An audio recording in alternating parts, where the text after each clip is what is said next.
So welcome back after lunch. It's good to be back for the afternoon. It's always tough as you are following other speakers and you're looking to see what they're doing and saying, gee, I don't know if I can be that good, or I was going to talk about that. So let's see how I do as I adapt to things going along. So the topic of my presentation is really more of a personal journey for me to talk about how I develop my leadership skills. And it was based on some of the posters and so on that have come up. Everything I learned about life I learned from my dog, from my cat, everything I learned in kindergarten. So I went through the one for kindergarten last night as I was preparing, reminding myself, it has all the basics, learn how to share, right? Malcolm cookies are good, yes. And then they have one that said, a nap in the afternoon is good. So I thought, oh, gee, I'm on after lunch. I better make sure that no one has naps on me. So I'll have to try to keep this energetic and going. Go along. Oh, someone appreciates my humor. Okay. Tough crowd, I can tell, after lunch. So, this as a start this off, how many of you believe you are project leaders, or leaders in your organization? A couple? How about just a project manager or just a manager? No one? Rest of you? That's okay. So I know I didn't raise my hand all the time this morning either. So we have some of you think you're a leader, and I guess as I reflected on my career and how my career has gone, and Leora shared very nicely some of it with you, I was asking myself, well, how did I develop my leadership skills? Some of the things that Clara and Reg talked about this morning, talked about the theory, but how did I actually learn how to apply them? And what I thought, and when I reflected on it, a lot of I learned through my volunteer work at PMI. So I'm going to share some of, I shouldn't say just volunteer work at PMI, I volunteered elsewhere as well. This mic's going to drive me crazy. Volunteer work as well. So I thought I would share that with you. Okay. So let's get through and see what we'll do. We'll just talk a little bit about what leadership is. We'll talk about 5 basic key skills or capabilities I think all leaders should have. And then we'll wrap up and talk about a little bit about how we can get those. So let's have some ideas of who, when you think of leaders or great leaders in the world, who do you think they are? Who are some names that come to mind? Just yell them out. Angela Merkel? Others? Speak up. Theodore Roosevelt? Yeah, he's another leader. Who else? Nelson Mandela. We'll talk about Nelson Mandela, yeah. Who else?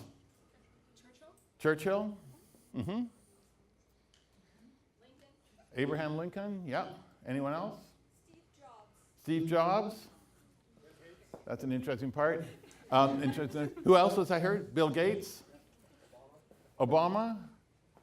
I'll be controversial. I'll say Mussolini. Mussolini? Okay. Any other names? Elon Musk. Elon Musk? So, we're hearing lots of different names. I'll just throw some of these out here, the pictures I grabbed. So I have Hitler and I have Mandela, Mother Teresa, Gandhi. I showed up here. Anyone who that nice, bright smile in the middle is? Claire Hughes. Is Claire Hughes.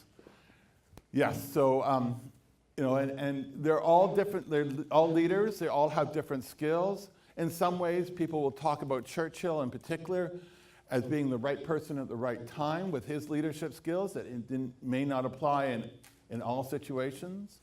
Also a situation for many leaders that we will be a leader in one part of our life but not in another. So leadership is something that can be situational, but it also can be hard to believe people like Nelson Mandela or Mother Teresa would not be a leader wherever their chosen field would happen to be. So we'll talk a little bit about what the skills that these individuals have as I go through my session today. Before I do that, though, I just want to talk a little bit about why leadership is important for us as project managers. So maybe what we can do is just take a couple of minutes, talk to the person beside you, and just ask yourself, why is leadership important in your job today? Okay, so let's take 2 minutes to do that, and then we'll just share out.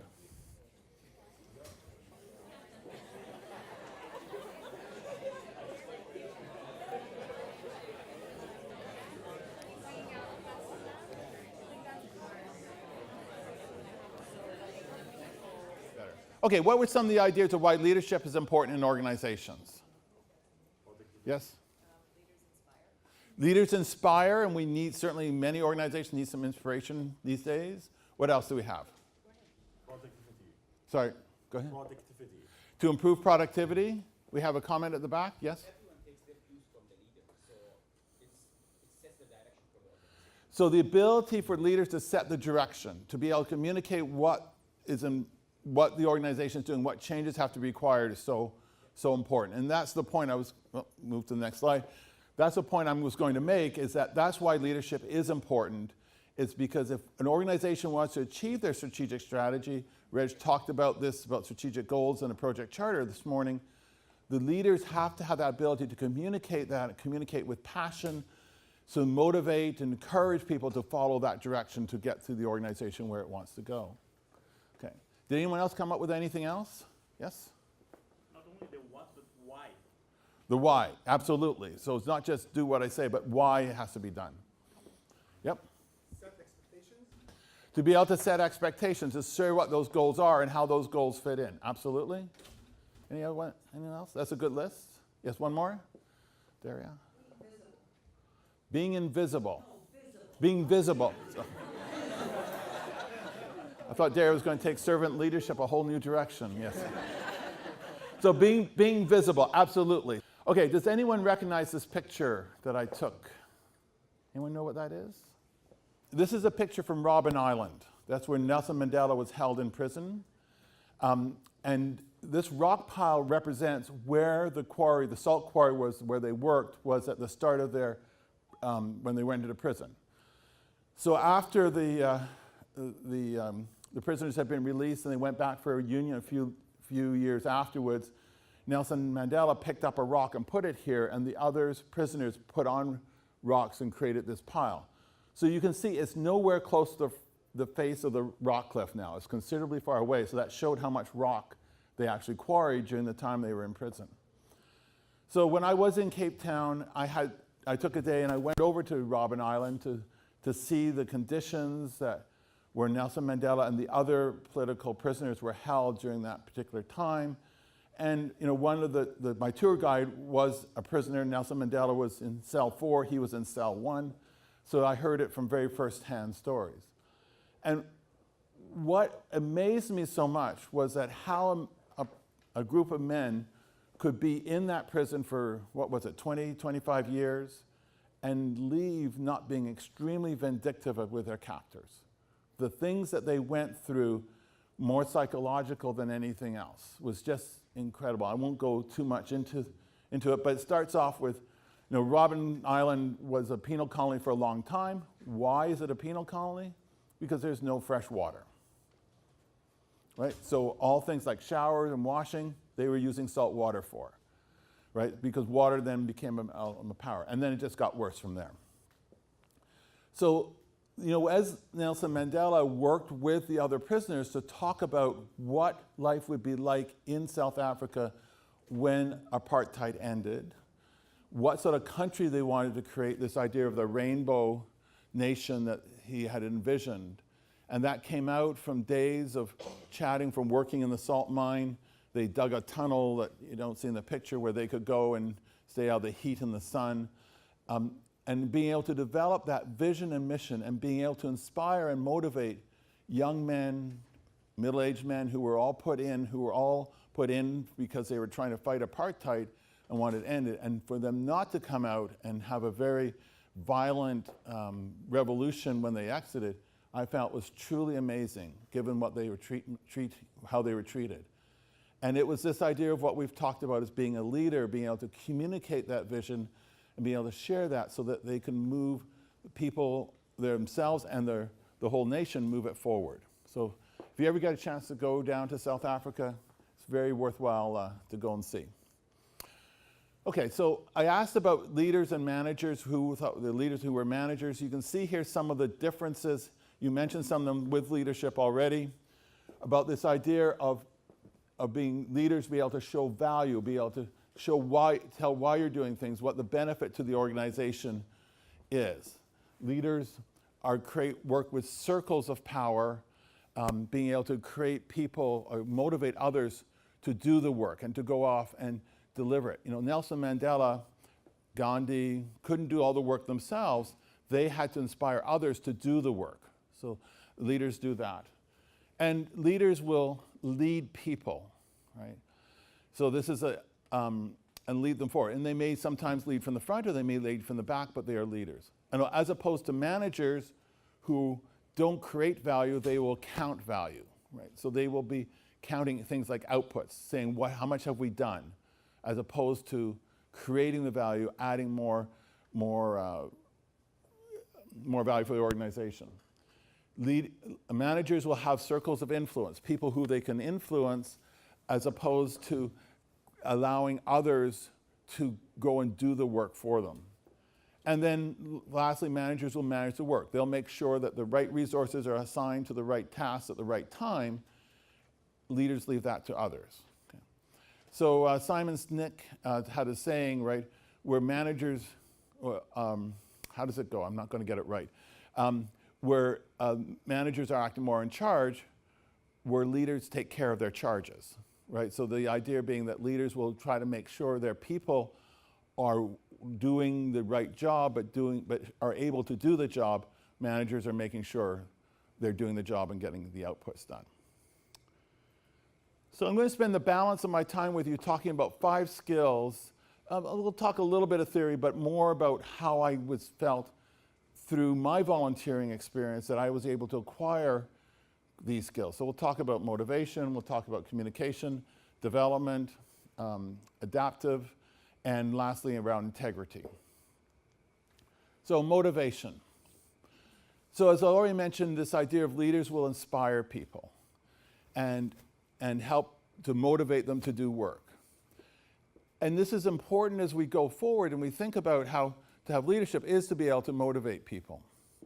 Now, when we're in the workplace and when I had teams working for me, that I didn't spend a lot of attention to this because of the fact I had legitimate power and I could tell people, I need you to do this, and they would generally do it for me, right? Because if they didn't do it, they felt there'd be some sort of repercussion on their performance review or whatever. But as I moved into the volunteer world, the legitimate power was not as effective. I may have certain leadership roles within my volunteer organization, but if people didn't like what I asked them to do, what did they do? Goodbye, I'm out of here. You have no control over me. So I had to learn how to motivate people, how to provide other approaches to motivate people without using legitimate power. Now, as obviously I'm a little bit older, that's how I say this, closer to retirement than starting my working career, that what I'm finding with the younger crowd coming into the workplace, with my son as he's going to the workplace, they are having much the same philosophy as my volunteers do. When they're not happy working in a company, they'll just leave. They're not holding on. There's no longer this benefit of a defined benefit plan or defined requirement plan waiting for them at the end of the rainbow. They see that one or both of their parents at some point have been laid off, so why am I hanging around? So this idea of having legitimate power, where we have it or not, is not always as an effective tool to help motivate and inspire people. Now, we all study there's other different types of power we can have, right? So there's reward power of being able to send people to conferences and give them bonuses or tickets or whatever it happens to be. And that is certainly an effective way, and that's something that I found that I had to use with my volunteer leadership roles, and how I had to try to tailor these because certain people like certain type of rewards and not others, so you had to be conscious of that, right?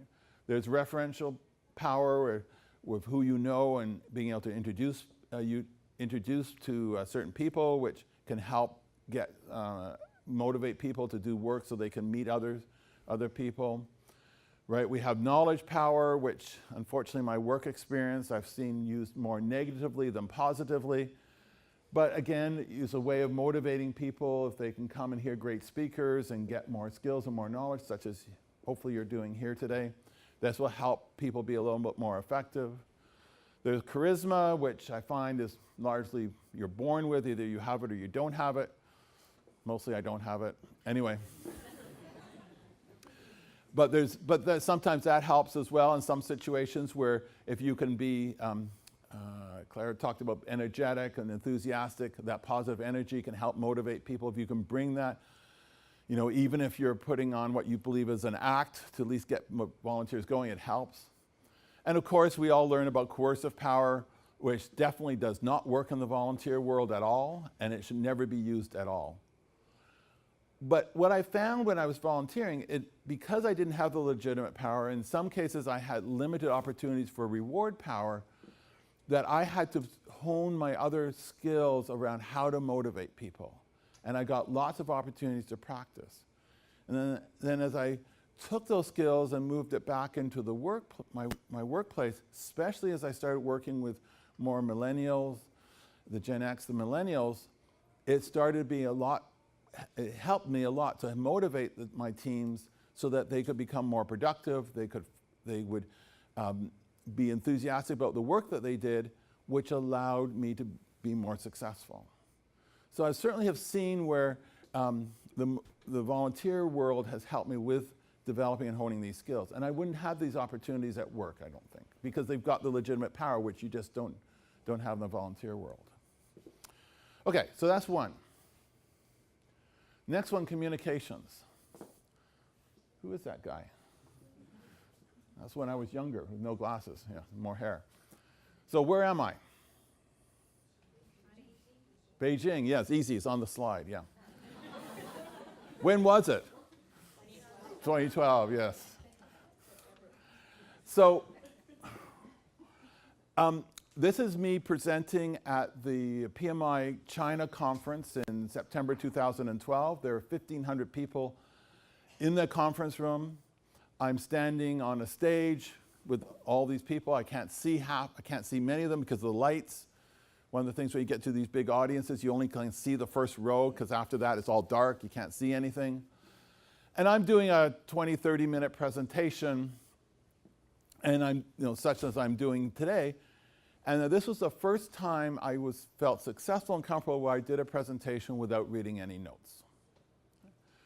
So I had worked hard on trying to develop my presentation skills over the last number of years, and this was a way, and the opportunities I had with PMI to go and present to audiences, small and large, where I was able to do a much better job than I did before I started with presentations.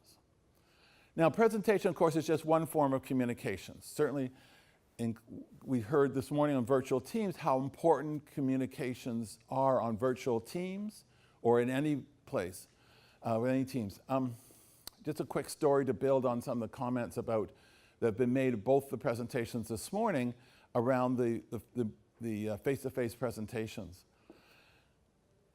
One of the presentations I did at a professional development day in Calgary, the keynote speaker was a woman by the name of Jan Hargrave. Now, as I went around and did presentations at a number of conferences, you found out some people had some really neat careers, and you wonder, gee, if I had my life over again, I think I'd like to do that. So Jan Hargrave is a professional body language reader. She will read people's body language. Who knew that job existed? Sound really cool. So she spends an hour talking about how you can read people's body language. How you can tell if people are lying or not. Right? Don't cover your mouth. Maybe you're eating, but it's also a sign you're probably lying, for example. So she's talking about all of this, right? And so she gets the audience to raise their right hand. Okay, let's see how we do here. Raise your right hand.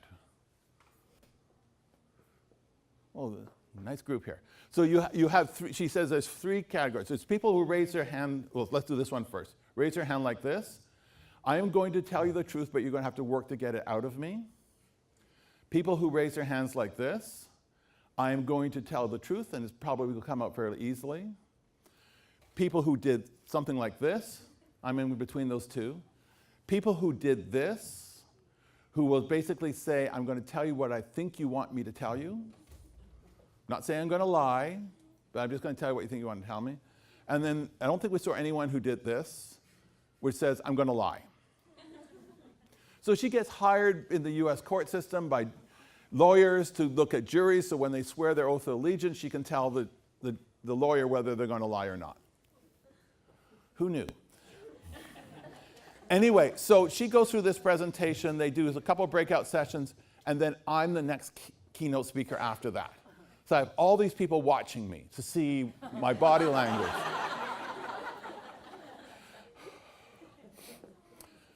Of course, the message is you don't get that on the visual when you virtual teams.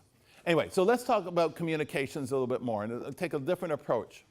So one of the things in my journey that I learned about leadership and about communication is how you deliver the message. You know, there's not the email stuff or the person-to-person or conference call, not that part, but the words that you use. And the words, you know, we're hearing a lot about words that you use and it matters. Words does matter. The words that you use in order that people can hear you. So I had the advantage of going on a leadership course that was based around the motivational value system, SDI and MVS. And they very simply divided the world into 4 different types of people.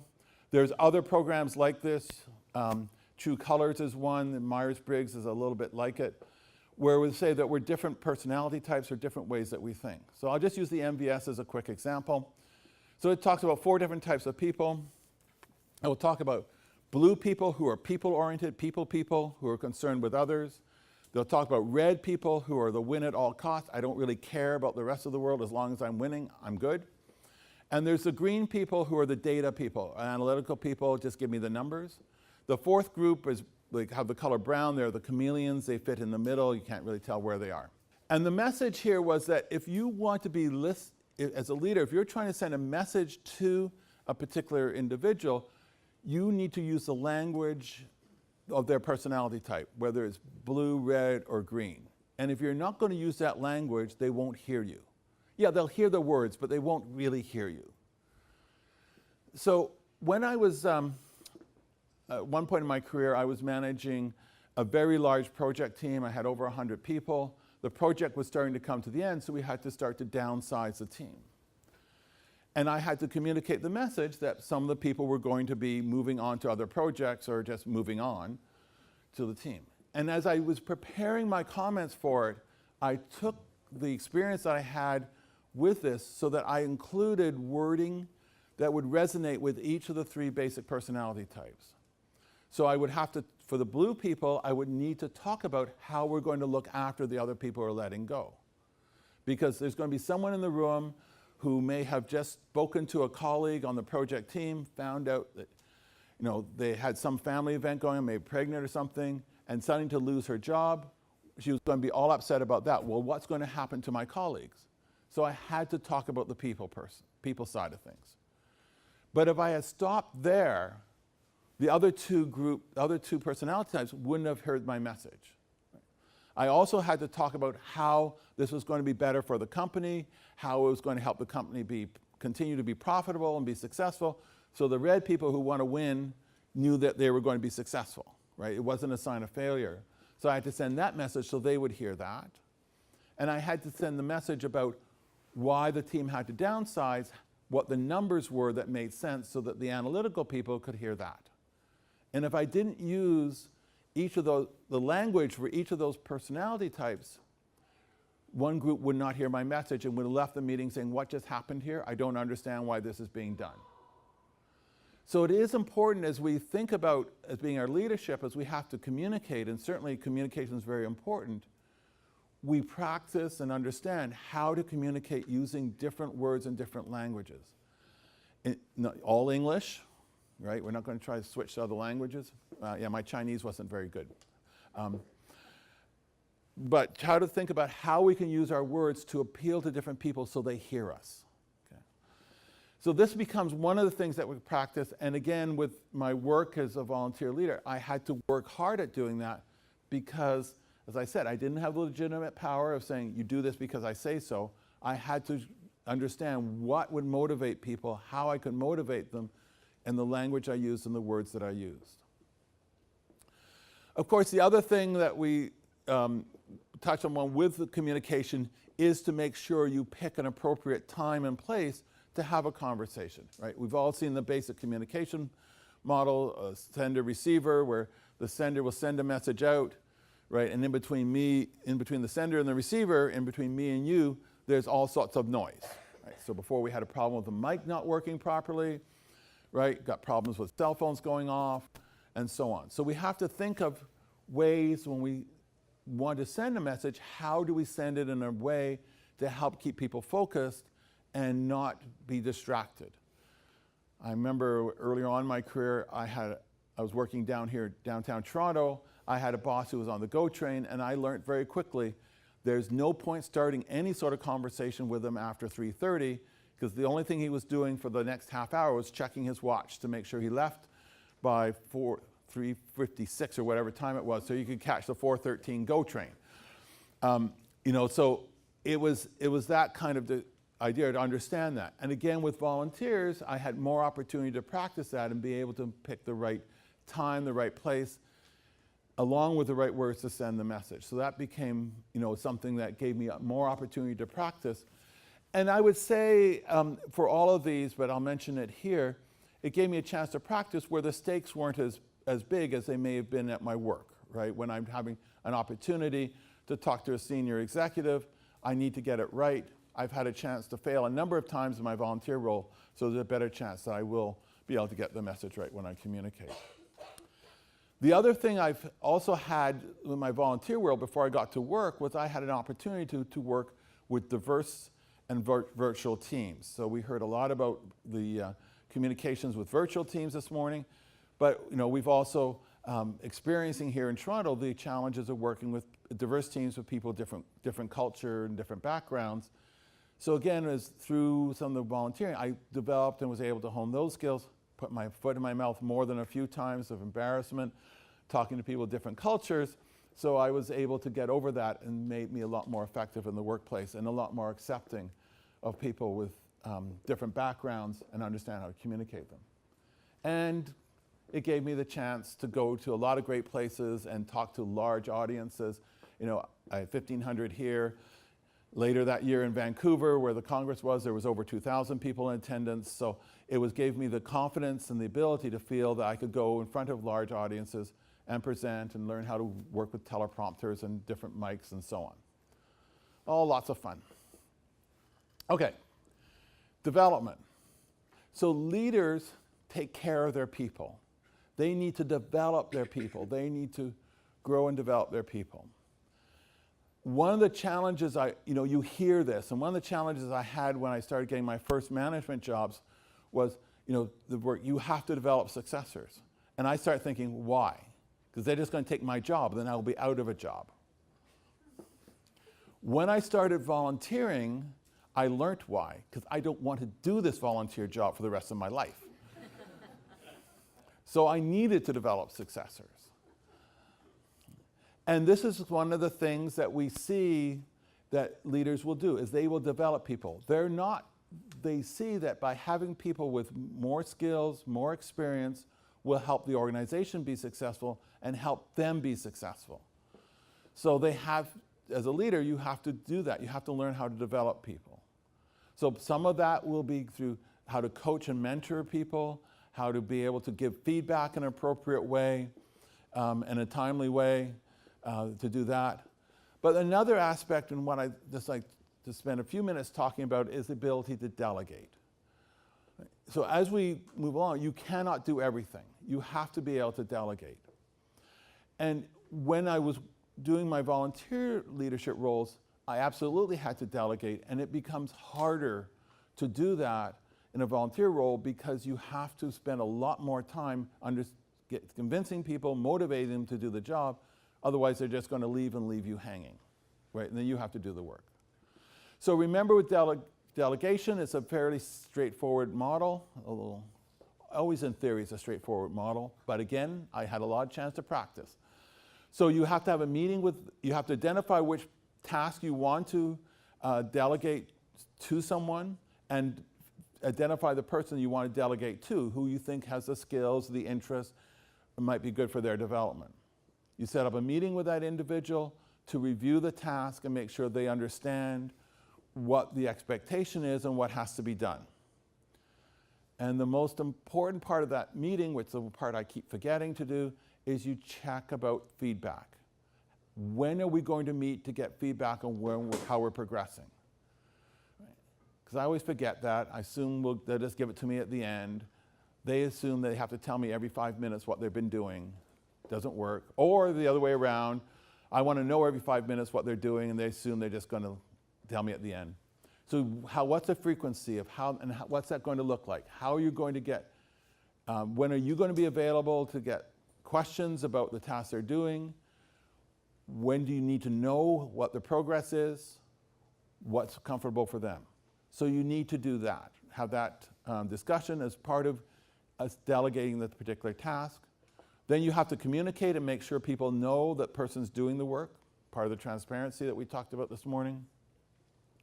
Once that's done, you just follow through the plan of checking in when you agreed to, helping, providing coaching and mentoring as agreed, right? And then at the end, you should thank them for doing the job, whether it was good or bad or indifferent, thank them for doing the job, and then just go through how it worked and what didn't work. This part is one of the things that I also found more challenging to do, is that as we review at the end, people are going to do things differently than you. And that's not to say you're right or they're wrong, not to say they're right and you were wrong, it's just going to be different. And we have to remember many tasks can be done in different ways. As long as it gets done, as long as it meets the standards you want and the time and cost or effort that you have, is fine. So you have to make sure you have some of that latitude to let people do things the way they want to do it, not the way you think it should be done. I still struggle with that part. Okay. But it is important that we do develop and we think about how we develop the people that are in our charge so that they can acquire new skills, they can acquire new capabilities, and hopefully they will have the skills to take over your job so you can move on and do something else. And again, through my volunteer work, I found this was very beneficial, and it really was someplace where I could hone my skills of delegation and work and learn how to work with people effectively. Okay, adaptive. So there's a whole lot of things I can put in here. I chose the word adaptive. This includes problem solving, creativity, ingenuity, of skills that we have. So one of the things that I found or see as leaders is that there always are faced challenges. Right? The leaders are the ones who start working to look for ways around these challenges. How do I adapt my approach? We talked about earlier this, Reg mentioned about you have to have a roadmap or a path to get to the end of your project, right? Or to a strategy. Because if you don't have one, then any road will get you there if you don't know where you're going.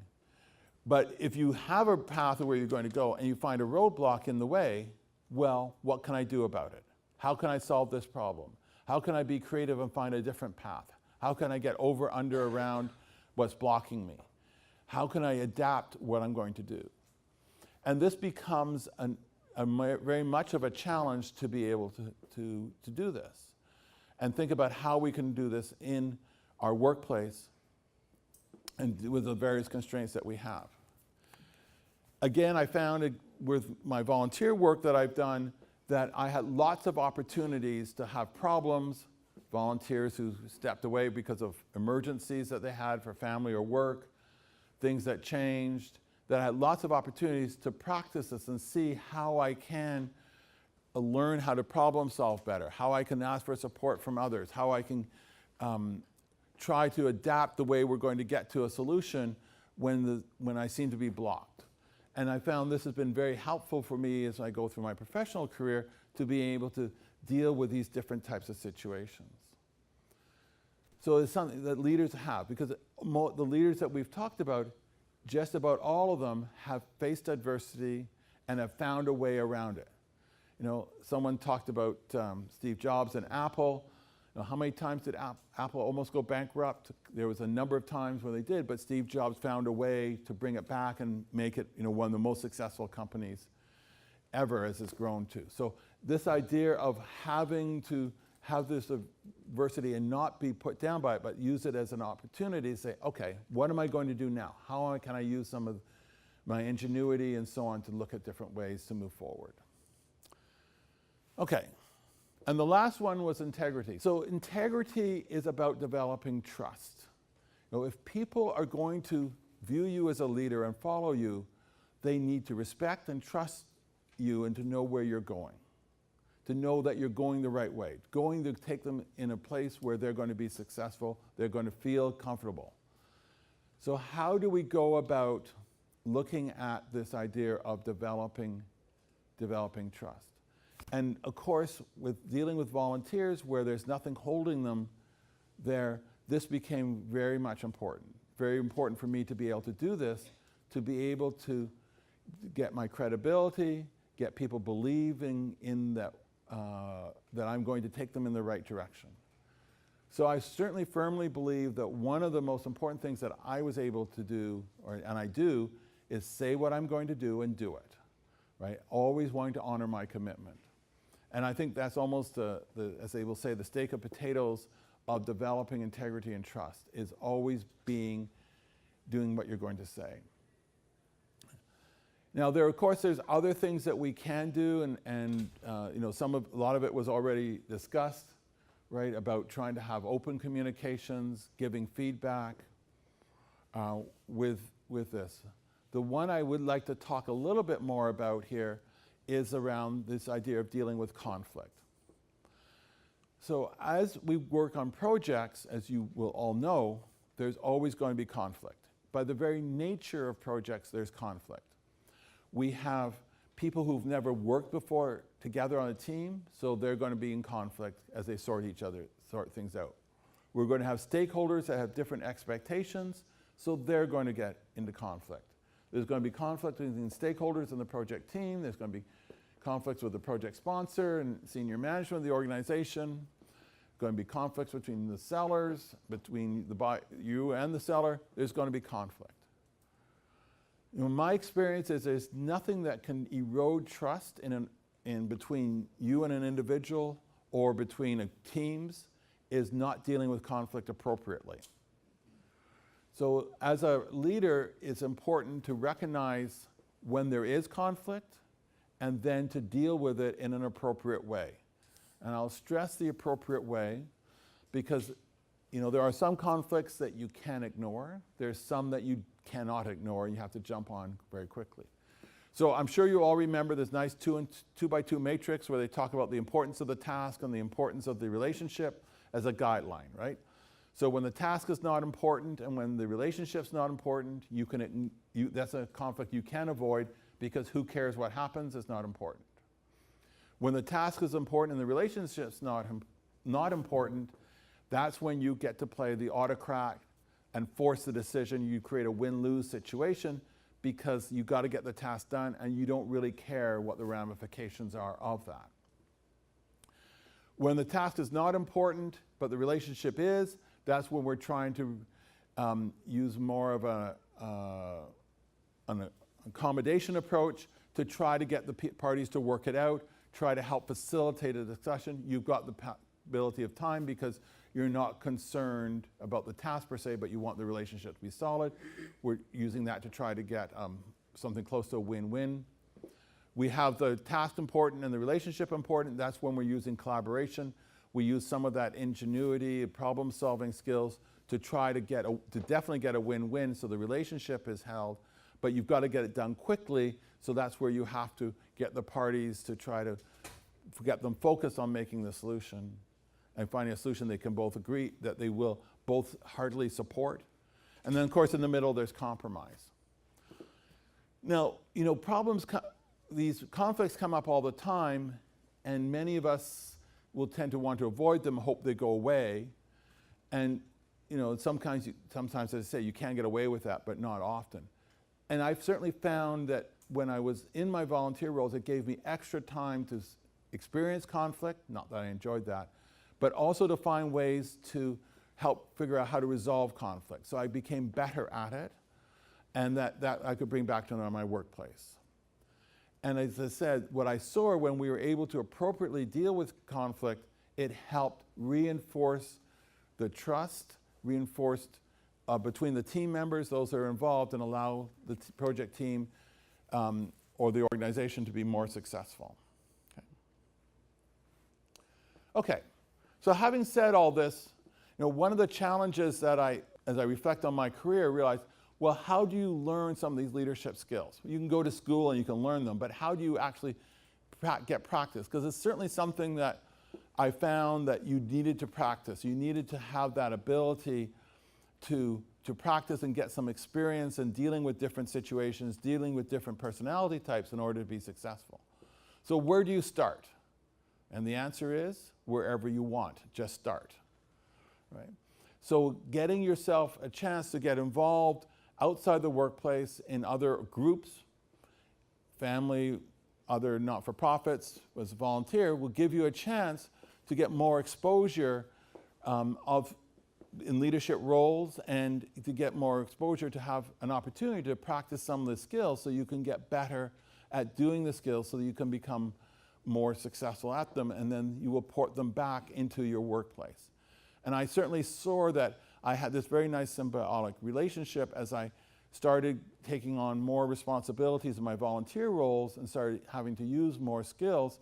This is something my employer started valuing, I'll get it right, started valuing and allowed me to get more interesting jobs, also jobs that paid more, which was kind of nice, but allowed me to grow in my workplace as well. So the two work together. And I found that this idea of helping, giving more opportunity to practice these 5 skills and others really helped out. Okay. So look for so when you do start volunteering, look for opportunities where you can grow. Look for, often it's not hard. I always love saying this.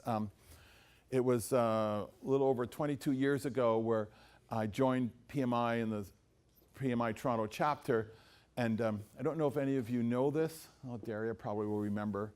But there was a very short window in 1996 where you needed to volunteer to get your PMP. It lasted for about 6 months. Right? Remember that? Yeah.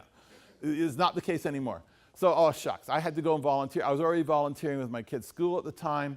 So I went to the local chapter meeting just to find some sort of boring job, stuffing envelopes, because we still did that back in 1996. Stuffing envelopes, some boring job, and I walked out as director of membership.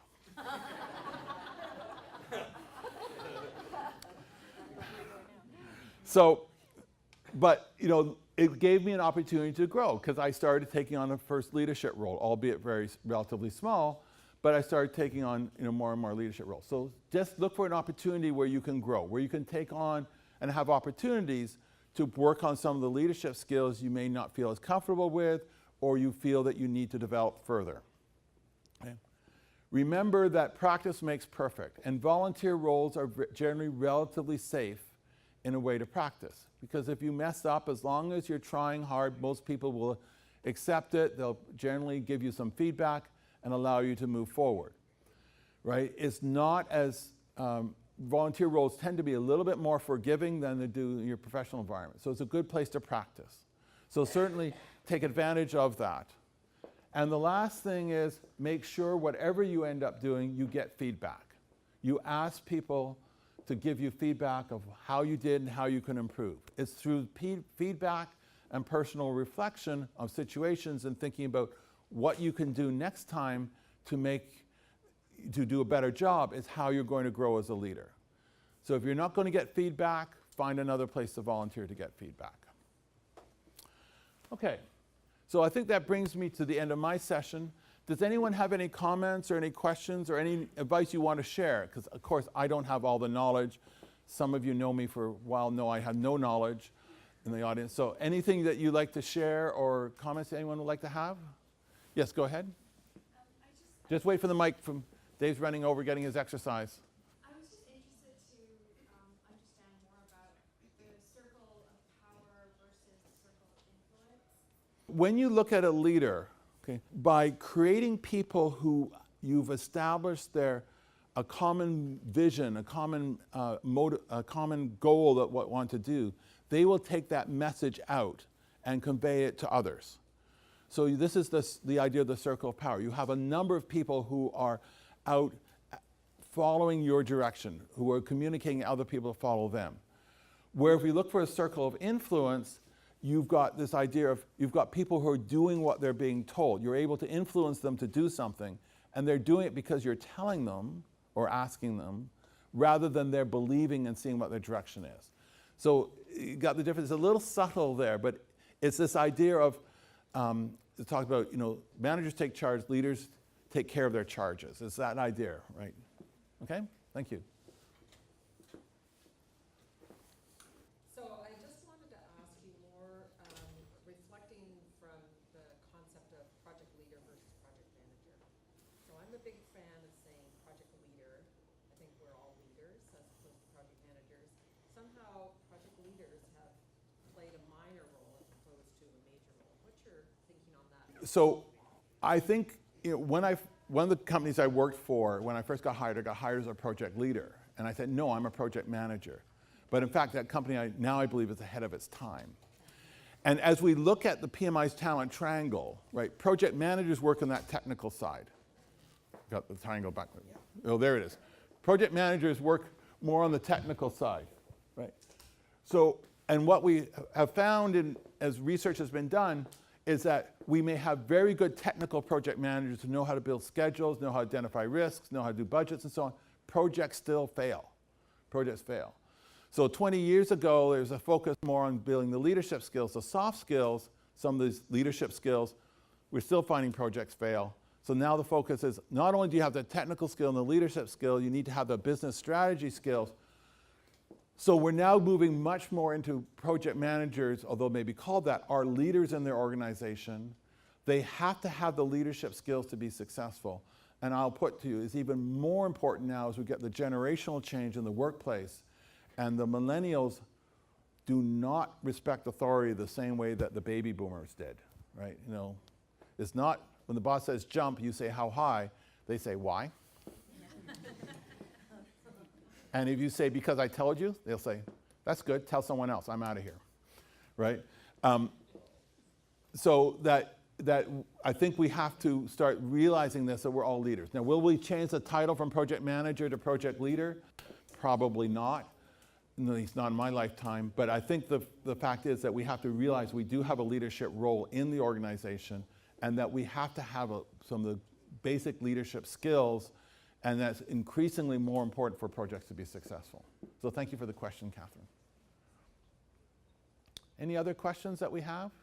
I just had a further question, if you could expand on your example when you talked about if you're a leader who's younger and dealing with millennials, but also if you're a young leader who's dealing with, call it the baby boom generation. And you talked about skills like integrity, but also being adaptive, being communicative.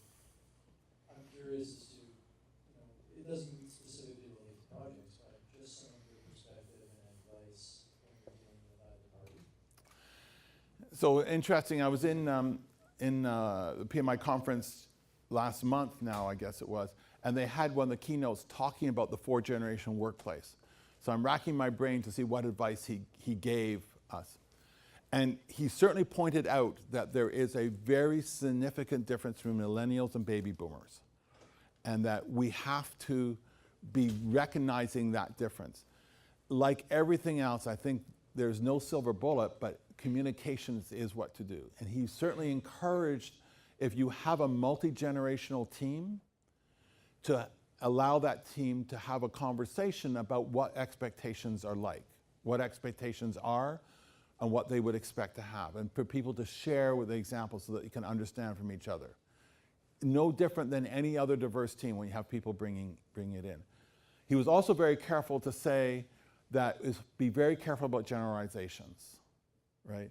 That, I have, through my teaching, I've met some absolutely wonderful millennials. They're not all lazy and playing video games and living in their parents' basement, right? Which is how some of my generation will characterize that generation. They're not all that. There's some absolutely brilliant, and we're seeing some of them here with the presentations, so good job, guys.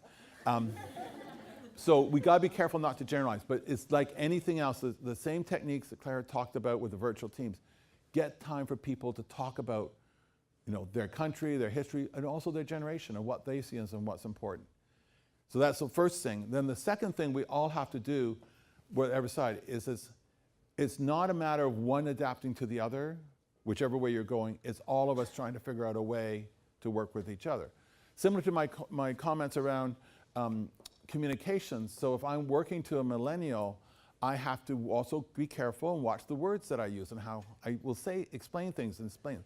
Make sure I give them a good reason. Me saying, do this, right? I learned with my son, that goes nowhere, right? I have to kind of give him a little bit more of an explanation.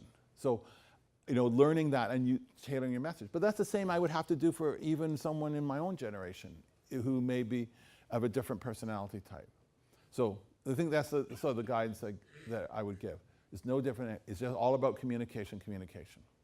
Kevin and Leora are reminding me my time is almost up. So enjoy the rest of the session.